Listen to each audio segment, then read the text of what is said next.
Assalamu alaikum wa rahmatullahi wa barakatuh. Aujourd'hui, on se retrouve pour une nouvelle vidéo où on va parler du racisme et du communautarisme.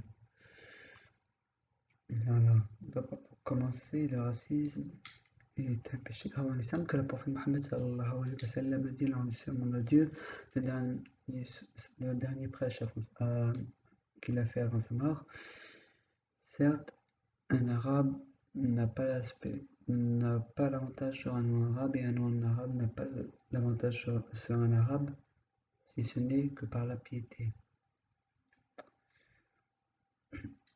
Allah subhanahu wa ta'ala a également dit, Allah subhanahu wa ta'ala vous a divisé en plusieurs clans et tribus que pour que vous en reconnaissiez. Non seulement le racisme est interdit en islam, le fait de considérer une couleur de peau, une ethnie, etc. supérieure à une autre est interdit en islam, mais aussi l'islam nous informe qu'Allah subhanahu wa ta'ala nous a créé en plusieurs ethnies différentes.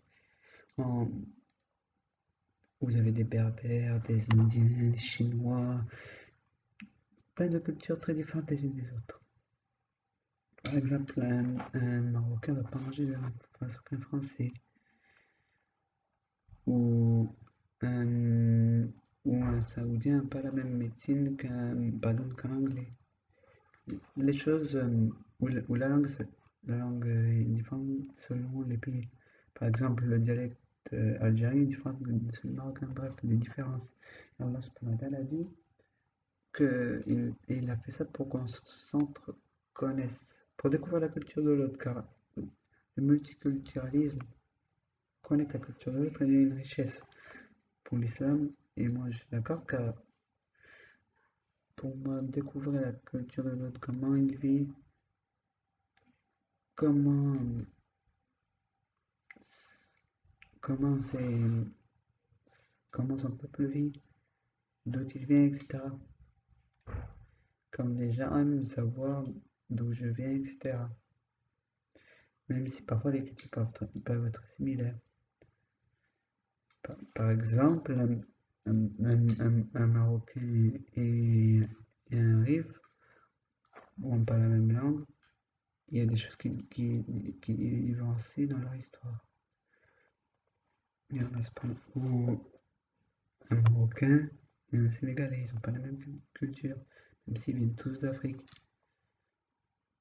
Ou un Écossais et un Anglais, même s'ils font partie du Royaume-Uni, ils n'ont pas tous tous les deux la même culture, etc. Bref, le fait d'apprendre à se connaître, d'apprendre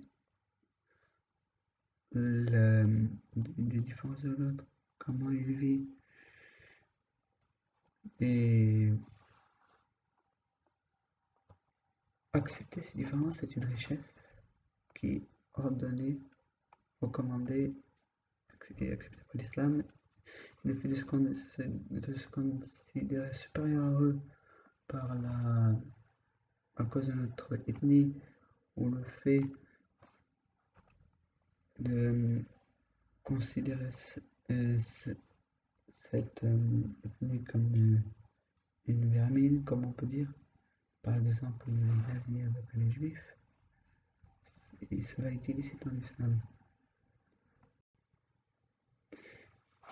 Et donc le racisme est interdit en islam, mais il faut accepter les différences de l'autre. On n'est pas tous pareils, cela est une richesse de apprendre à vivre ensemble.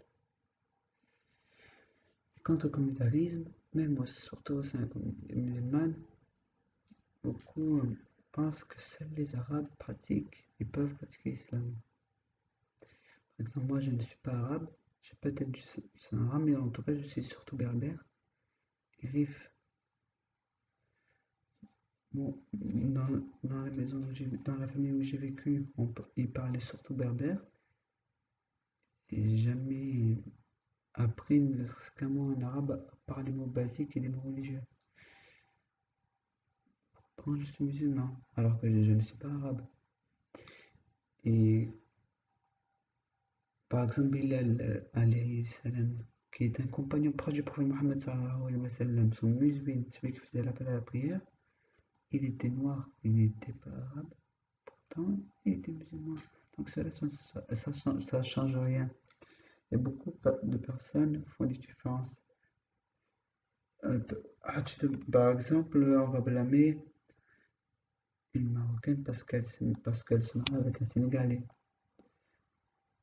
Ou ou un Algérien parce qu'il se marie avec une Chinoise.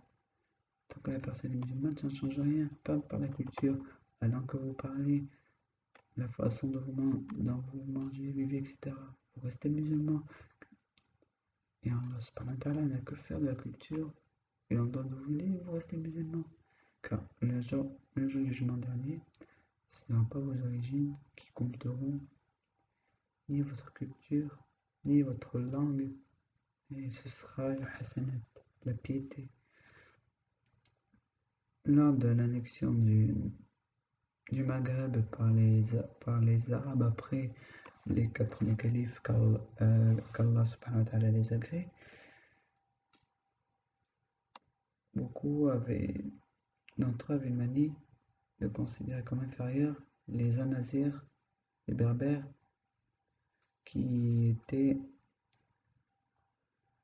non musulmans. Et même les musulmans amazirs, ceux qui s'étaient convertis pour échapper à ce communautarisme et à ce racisme, n'ayant pas échappé que même s'ils étaient musulmans, ils étaient victimes de racisme parce qu'ils étaient berbères et non arabes.